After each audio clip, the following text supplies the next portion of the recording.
Huwag na kayong mabalisag dahil sa manggagawa ng kasamaan, di man naghili sa nagsasagawa ng kalikuan. Dahil madali silang puputulin tulad ng damo. Matutuyo sila tulad ng sariwang damo. Tumiwala lamang kayo ng lubos at maging tapat hanggang huli.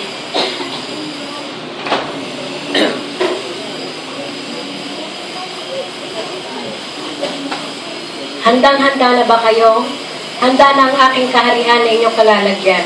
Ang hinihintay ko na lamang ay ang paglakad ninyo sa kabanalan. Huwag kayong bibitiw sa inyong pananampalataya. Asahan niyo ang darating na.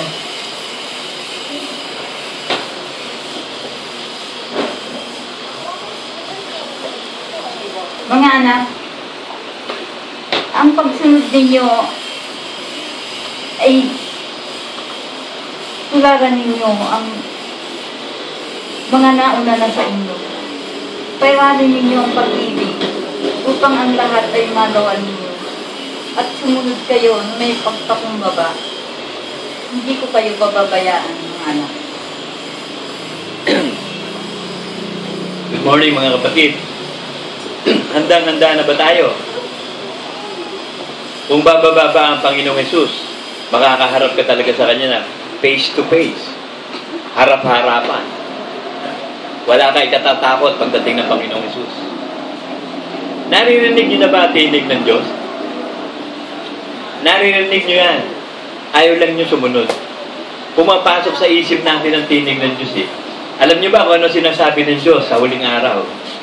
Yung banal, magpapakabanal-banal. Commit yourself to me.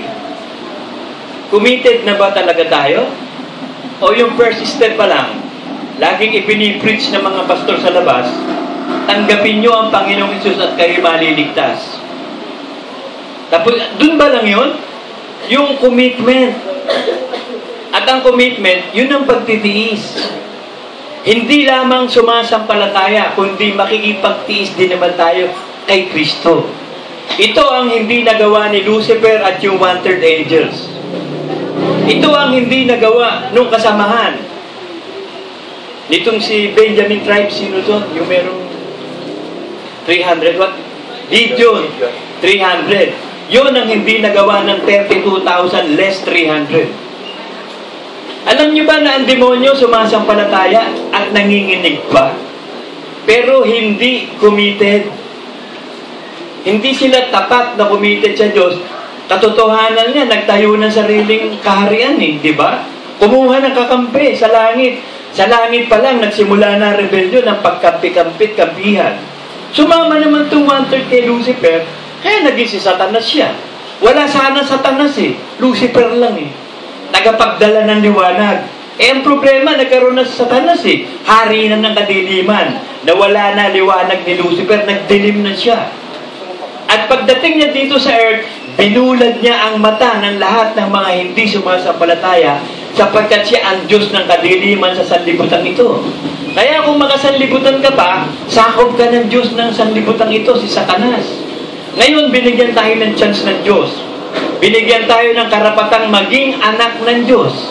So, karapatan lang yun, ha? Karapatan na ibinigay sa iyo maging anak ng Diyos. O di natanggap mo na, tinanggap mo si Kristo bilang Diyos at tagapagligtas, i-maintain mo ba yung pagiging anak ng Diyos? Sa pamamagitan ng katapatan, sa pagsunod sa Panginoong Hesus. John 8:31. Sabi ni Kristo dun sa mga Hudyong sumasampalataya, kung tunay kayong mga alagad ko, mananatili kayo sa aking salita. Philippians 1:29. Hindi lang sumasampalataya, hindi lang nanginginig, makikipagtiis tayo hanggang wakas kay Kristo Jesus. Eh ba't ang daming humiwalay? Walang taglay na Espiritu Santo. Ang mananatiling tapat hanggang wakas, ang siyang maliligtas. Dinesisyonan mo na ba yun? Kasi kailangan kung sa loob, sabi ni Pablo kay Pilimon, hindi magpapasya ka dahil sa kailangan, kundi dahil sa sarili mong kalooban, pinagpasyahan mo ito. Sabi ng Isaiah 1:19, yung nagpapasya ng kusa, sasagana sa lahat ng mabuti sa lupain na makukuha niya. So, kusang loob. When there is liberty, there is the Spirit of the Lord. Hindi ka pipilitin ng kahit sino. Ang Espiritu Santo magsasalita sa iyo magdidesisyon ka sa sarili mong kalooban na makapagtitiis ka na kay Kristo hanggang wakas. Basahin natin, Philippians 1:29. Sapagkat sa inyo ipinagkaloob, alang-alang kay Kristo Jesus, hindi lamang upang sumampalataya sa Kanya, kundi upang magtiis na naman alang-alang sa Kanya. So, kaya mo bang ipaagaw ang iyong ari-arian? Kaya mo bang ipasunog ang ari-arian mo, burnt offerings? Susunugin lang para sa Diyos? Pwede mo bang ipaagaw yung mga igapot handog mo para sa Diyos? Ibibilang mo na bang basura lang lahat yan? Makamit ko lang si Kristo? So, tanungin mo sarili mo, nagnanakaw ka pa rin ba ngayon? Mamaya, babasahin ko sa inyo, yung magnanakaw, hindi papasok sa langit. At pag hindi mo sinuli ang ninakaw mo, hindi ka pupunta sa langit. Ezekiel 33:12-16 yun. Pero bago ang lahat, magkukwento muna ako sa inyo. Alam niyo yung istorya ni Aaron? Yung kinuha siya ng Israel na gumawa ng golden calf. Sasambahin na. Dahil 40 days na, wala si Moises eh. Nainganyo si Aaron na selsok siya ng Israel. Sige na, i-minister mo kami, gumawa tayo ng idol worship. Nag-idol worship sila. Pagbaba ni Joshua at ni Moses, sabi ng Diyos, ang aking bayan, nagwawala, Moses. Pagbaba ni Moses, ibinato niya yung 2 tapyas ng bato, nasira. At pagkatapos nyo, tinunaw ni Moses yung gintong yon, ipinainom sa lahat na sumbagba sa Diyos-Diyosan. Pero after that, humingi ng commitment si Moses. Sino yung committed sa inyo talaga? Sino yung committed sa inyo? Lumapit sa akin. Sino ang committed tayo talaga sa Diyos? Tinanggap mo ba si Brother Manny Sugo? Tinanggap mo ba si Brother Manny na si Moses? The deliverer? Na siya ang sugo ng Diyos sa atin? Nakipagkaisa ka ba? Philippians 4:3. Sa sugo, nakipagkaisa ka ba at sinuportahan mo lahat ng aral ni Kristo sa pamamagitan ng apostol? Ang pangalan mo nasulat sa aklat ng buhay. Babasahin natin ang istorya na yon, ha? Exodus 32:25-35.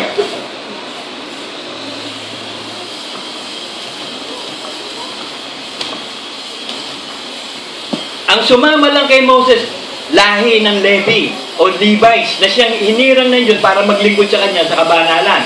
The rest na lipi ng Israel hindi nahirang. Sumamba sa Diyos-Diyosan. Pero itong lahi ni Levi o the Levites, ito lang talaga buong pusong naglingkod na committed. Basahin natin, ha? Exodus 32:25-35 para makita niyo yung buong istorya.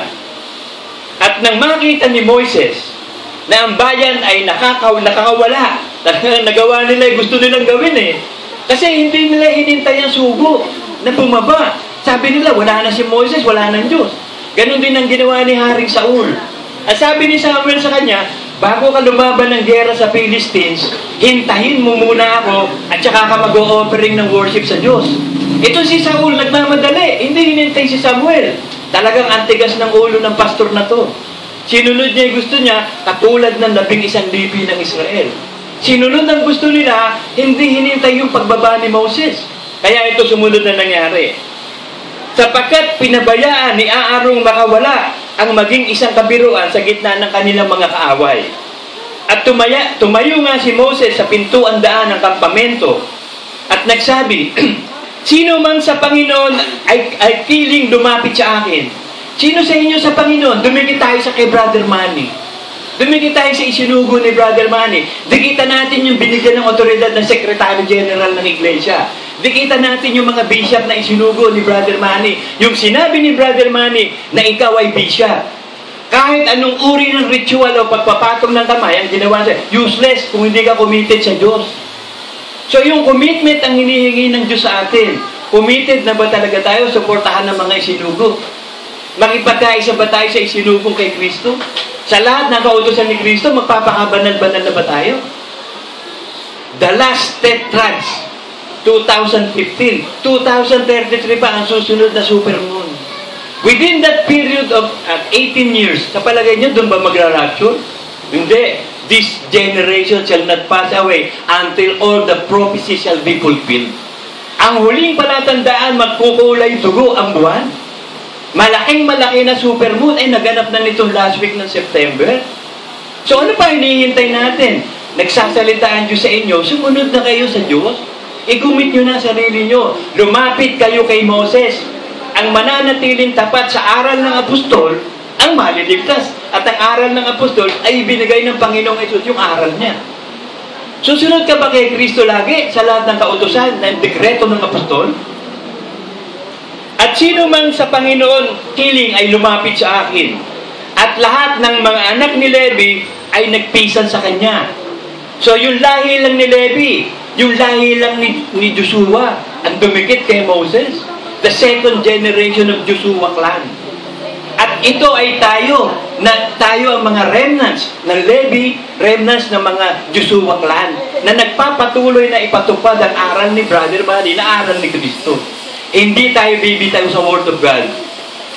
At sinabi niya sa kanila, ganito ang sabi ng Panginoon, ng Diyos ng Israel, ipatong ng bawat lalaki ang kanyang tabak sa kanyang hita, at yumaon kayong paro't palito sa mga pintuang daan sa buong kampamento, at patayin ng bawat lalaki ang kanyang kapatid na lalaki, at ng bawat lalaki ang kanyang kasama, at ang bawat lalaki ng kanyang kapwa. So pag sinabing patayin mo kapwa mo, nanay mo, kapatid mo, anak mo, asawa mo, kahit sinong kamag-anak mo, ibig sabihin, hindi na sila priority mo. Ang Diyos na ang muna ang priority mo, kasunod lang sila. Love God above all. Ibigin natin ng Diyos ng buong puso, buong kaluluwa, buong kalakasan, buong diwa. At saka lang susunod yung asawa mo, yung mga anak mo, mga magulang mo. Ang Diyos muna ang una. Yun ang sabi ni Moses. Yung inyong tabak sa hita, pagpapatayin nyo lahat yan. Hindi yan ang first love ninyo. Huwag nyong iwan yung una nyong pag-ibig, ang Diyos. Pangalawang pag-ibig ang pamilya. At ginawa ng mga anak ni Levi ang ayon sa salita ni Moises. At nabuwal sa bayan ng araw na yon, may 3,000 tao. Biruin mo, 3,000 agad ang patay na nag-idol worshiper. Alam niyo ba kung sino mga idol worshiper ngayon sa huling araw? 2 Timothy 3. Nakasulat doon, maibigin sa sarili, maibigin sa salapi. Yan ang idol worship ng huling araw. Ikaw pa ba, sarili mo pa ba ang sinusunod mo? O ang Diyos na? Hindi ka pa committed talaga. Yung pera pa ba ang mahal mo kaysa sa Diyos? Mukhang pera ka pa, si Judas ka. Hindi ka pa committed talaga sa Diyos. So hindi ka patunay na Kristiyano. Binigyan ka lang ng otoridad na maging Kristiyano, pero hindi mo ginarab yung opportunity. Ayaw mo eh. Ayaw mo mag-commit talaga eh. Para kang demonyo na nanginginig din, pero hindi nagpatuloy. Sinunod nila yung gusto nila. At ang alam niyo ba kung ano ang gustong-gusto ng demonyo? Sex. Sex! Nagkunwari silang mga tao. Nakipag-sex sila sa mga babae ng sanlibutan ito noong unang panahon ni Noah, at nagkaroon ng karaming ugod sa sama ng mga higante.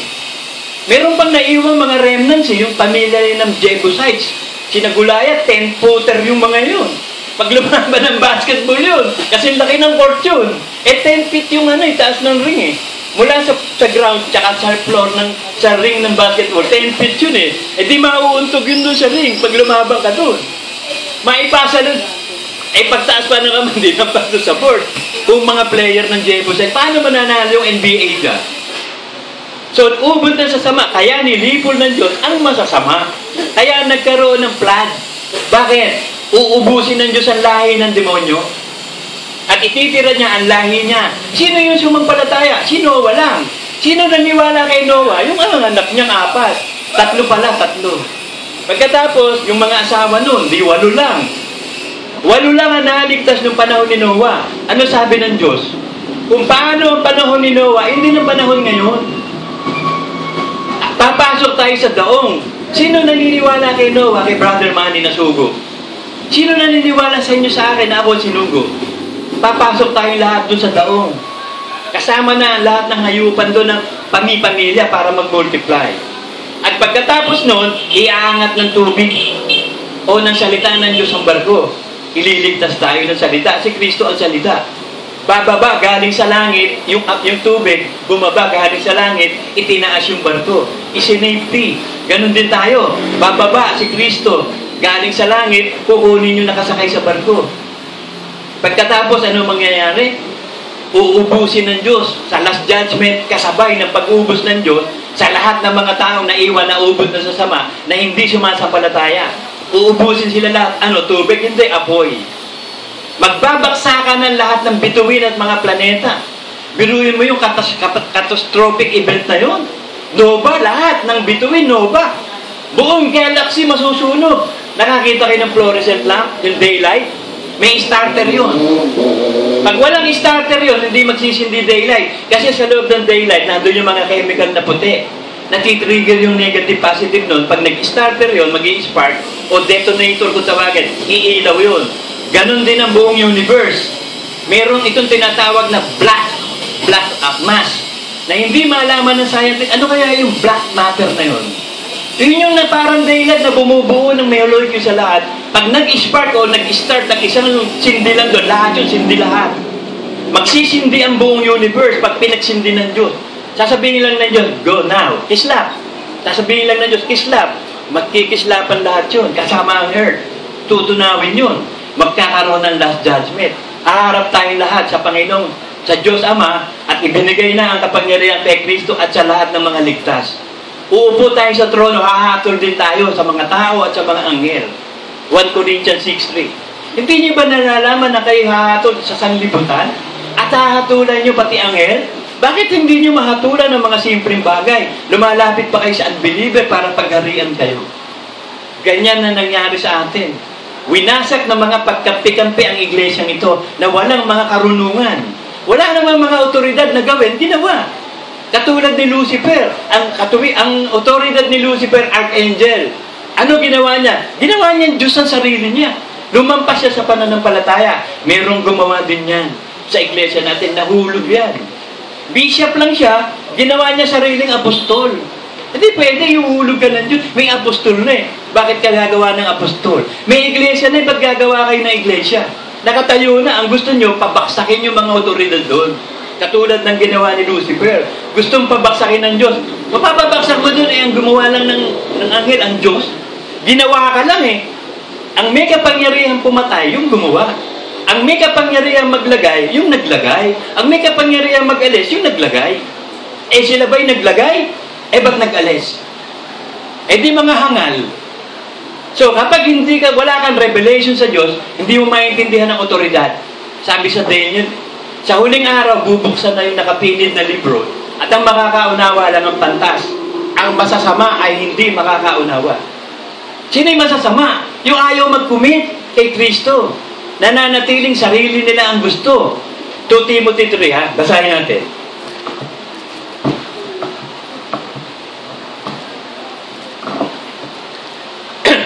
2 Timothy 3:1-2. Dadapot alamin mo ito na sa mga huling araw, darating ang panahong mapanganib, sapagkat ang tao ay magiging maibigin sa kanilang sarili at maibigin sa salapi. Sino ka dyan? O baka nakuha mo, bingo ka, dalawa. Maibigin ka sa sarili, maibigin ka din sa salapi. O paano na ngayon yan? Palagay mo ba maliligtas ka? Palagay mo ba buhay kang kukunin? No way. Hindi pwede. Ezekiel 33:12-16. Ang batayan natin, Word of God. Huwag tayong gagana yung kaisipan natin na ililigtas naman siguro ko ng Diyos. Ito na nga ang judgment Word of God eh. Ang Diyos hindi nasisiyahan sa kamatayan ng masama. Pero ang masasamang tao, pag may namamatay na masama, tuwan-tuwa. Ang Diyos hindi. Pag may namamatay na masama, nalulungkot siya. Bakit? Eh may madadagdag na naman sa impyernong gagawin niya. Paano ikatutuwa ng Diyos yun? Eh kahit masama't mabuti, pinauulan na niya, pinahaarawan. Natutuwa siya at precious ang kamatayan na matuwid sa kanya. Pag may namamatay na matuwid, ginagabayan niya yun. Very precious sa Diyos yan. Pero meron tayong faith eh. Hindi tayo mamamatay. Yung katawan lupang to, hindi mamamatay. Sa katunayan nga, naranasan ko na ilang beses na ako pinatay eh. Pero hindi ako namamatay. Bakit? Ang faith ko, hindi ako mamamatay eh. Bakit? Sinusunod ko talaga gusto ng Diyos. Nagkukumit ako talaga sa Diyos. Ano ba gagawin ko? Eh, napakasama ko nga nung bata pa nga lang ako, sabi sa Proverbs eh. Makikilala mo kung anong kahantungan ng isang bata sa kanyang ginagawa. Eh, lahat ng ginagawa ko ng bata, papunta sa impyerno eh. Eh, kaso may kalooban ng Diyos sa akin. Parang si Pablo. Alam niyo ba si Pablo, killer? Mamamatay tao si Pablo. Pinapatay niya nga mananampalataya. Pati mga yungin, kumuha siya ng license to kill. Ibinigay naman ng Pariseo sa kanya yun. Gumawa ng letter of authority, you can kill them. Para si James Bond to. License to kill. Kaya pag pinatay ni Pablo, kung mananampalataya ka dito, absuelto, walang kaso. May plano Diyos kay Pablo. Yung mamamatay na tao na yun, gagawin niyang mamamatay ng dating pagkatao. Kaya si Pablo ang pumatay ng dating pagkatao, sabi niya, imitate me, I have imitate Christ. Patay na ang dati kong pagkatao at ang buhay na kinabubuhay ko ngayon sa laman, pananampalataya at ang pananampalatayang ito'y kay Kristo. O gano'n na ba tayo? Tignan mo sarili mo. 2 Corinthians 13:5. Sa atin ninyo inyong sarili kung kayo nasa pananampalataya. Handaan nyo na ba talagang mabuhay sa Diyos?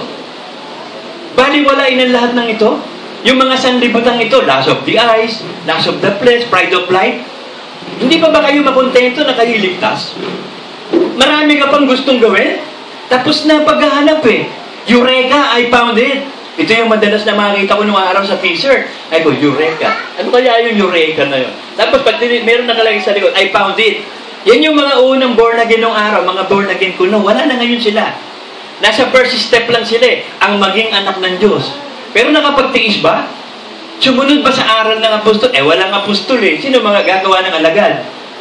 Wala namang isinugo. Sino gagawa ng alagad? Ang pastor kasi is up to teach.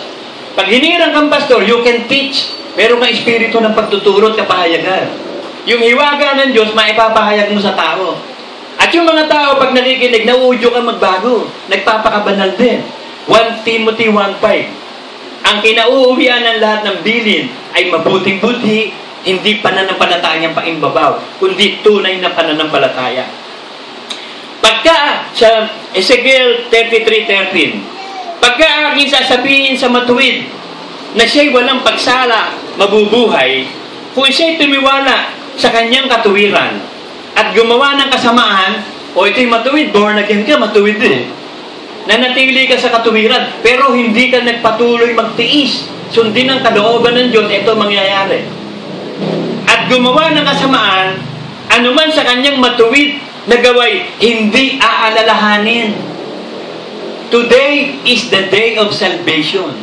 Sabi ng mga Australiano, hear ye, to die is the day of salvation. Today sila, hindi today. Kaya sabi ng mga, today pala, nagpakamatay. Today is the day of salvation. Today is the day of salvation. Bukas, today na naman. Kung hindi tayo kikilos ngayon, kailan tayo kikilos? Di ba? Kailan? Kasi yung kahapon yun yung ngayon. Yun ang kagandahan ng grasya. Laging merong ngayon. Kaya kita nyo, faith, ngayon, ang pananampalataya ay yung pagtitiwala sa bagay na hindi nakikita.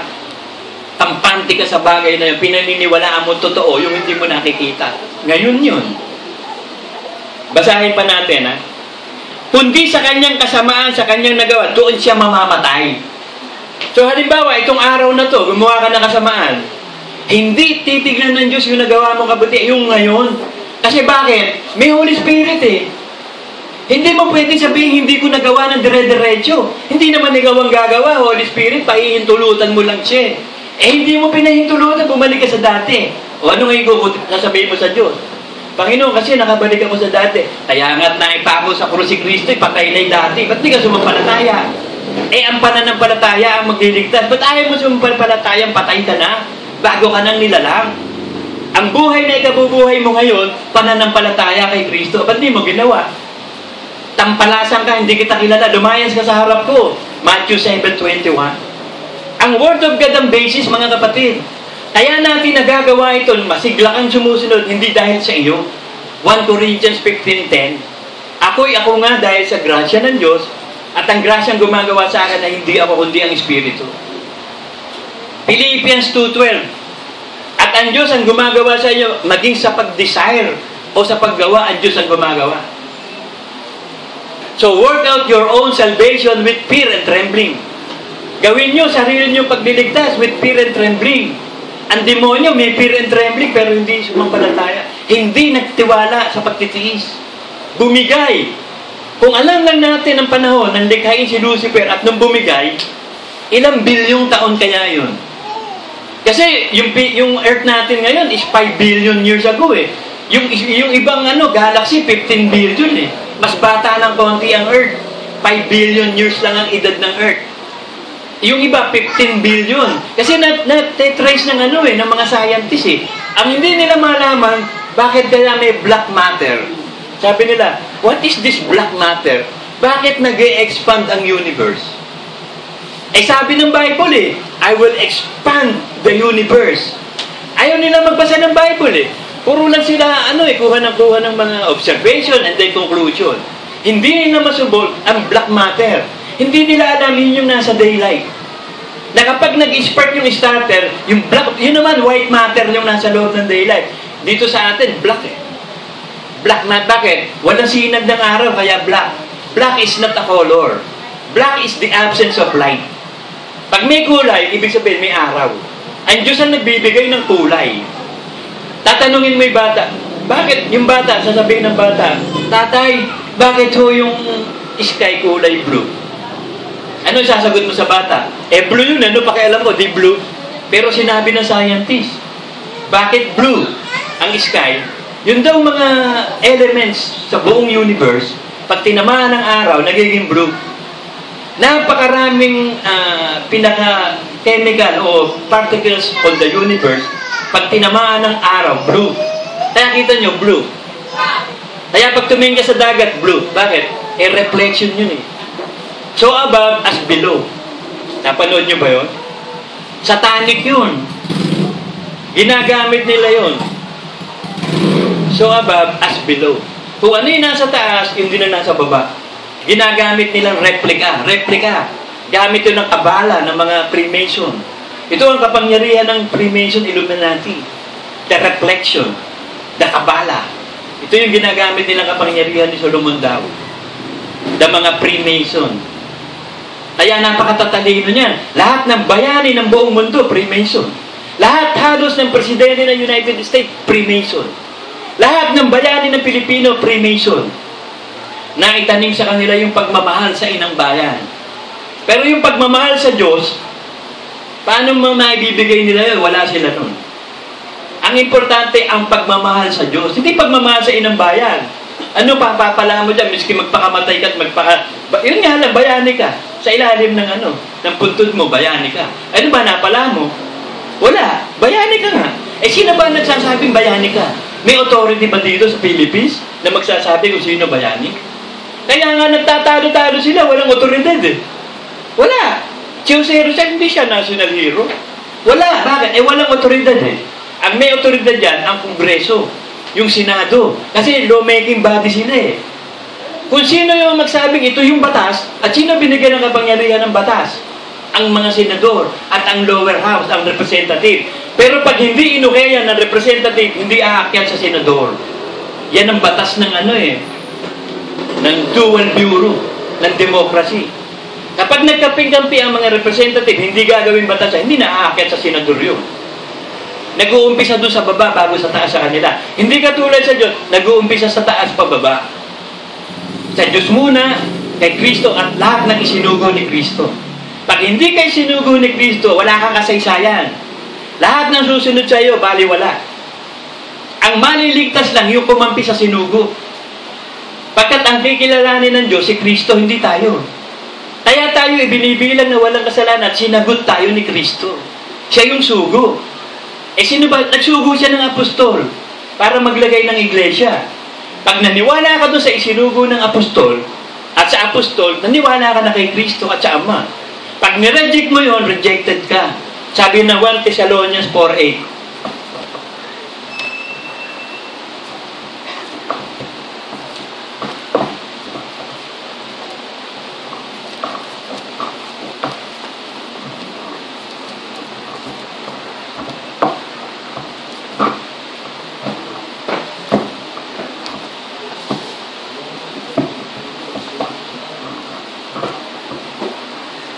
Kaya't ang nagtatakwil, hindi tao itinatakwil, kundi ang Diyos na nagbigay sa inyo ng kanyang Espiritu Santo. May itinakwil na ba kayong isinugo? Pag may itinakwil kayo, hindi tao itinakwil mo. Ang Diyos mismo. Kaya huwag kayo basta magtatakwil ng sugo. Kilalanin niyo yung itatakwil niyo. Ang itakwil niyo yung gawa ng demonyo. Sabi, abhor what is evil and cleave to what is good. Romans 12:9. Pandirihan niyo yung masama, kumampi kayo sa mabuti. So discern. Sino ba dapat kong kilalanin na pinuno ng iglesia? Baka mamaya kasi ang kinikilala mo, peki pala eh. Ibinigay mo lahat ng loyalty sa tao, hindi sa Diyos. Word of God ka, dapat tumitin. Sa Word of God, wag sa tao. Muli, pagka aking sinabi sa masama, ika'y walang pagsalang mamamatay, kung kanyang iwan ang kanyang kasalanan, at gawain at tapat at matuwid, kung isasauli ng masama ang sanla, ibibigay uli ang kinuha sa pagnanakaw, lumakad sa palatuntunan ng buhay, na di gumawa ng kasamaan, siya'y walang pagsalang mabubuhay at siya'y hindi mamamatay. Check yourselves. Maraming beses na to. Halimbawa, bibigyan ko ng practical example, ha? Ito, halimbawa, ito ngayon, 11. Susweldo ka ng 15, di ba? Eh, wala naman swelduhan ngayong 11. Ang swelduhan, 15. Pero sa 18 ka pa mag-iika po. Ano gagawin mo? Lord, pasensya muna, gagastusin ko muna ang tithes ko. Hindi, ginastos mo na. Hindi mo naman sinuli, hindi binayaran. Applicable sa iyo to. Ezekiel 33:15-16. Palagay mo ba, haharap ka sa Diyos, ay magnanakaw ka? Walang magnanakaw na haharap sa Diyos. Yun ang kailangan mong gawin pagkalalaki. Kayo mga babae, magpakalalaki kayo. Maging matatag kayo sa Word of God. Wala namang, may gagawin pa ba tayo? Ano ba gagawin mo? Magpapayaman ka pa ba? Eh, napakahirap ng pumasok ng mayaman sa langit. Gagawin mo ba yun? Sabi sa Matthew 16. Luke 16 pala, Luke 16.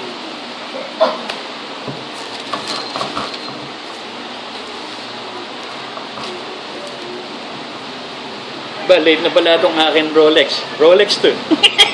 Rolex na pirata. Babasahin ko muna. Ang mapagtapat sa kakaunti. Tingnan nyo nakatanggap ka ng 10 piso. Nag-iga po ka ng piso, nag-offering. Yung iba, pag nakatanggap ng 10 piso, laki mag-offering eh. Bakit? Eh, maliit.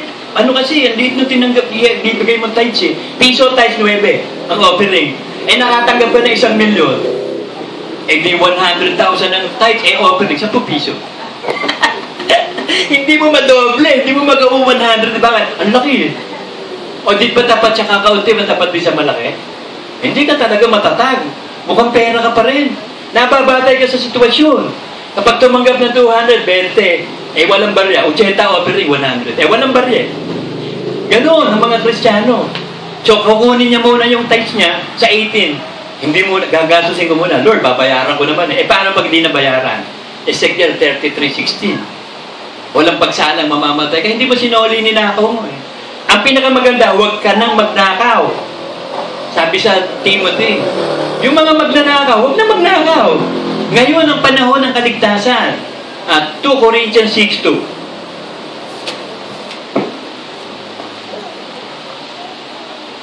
Basahin natin yung 1 hanggang 2.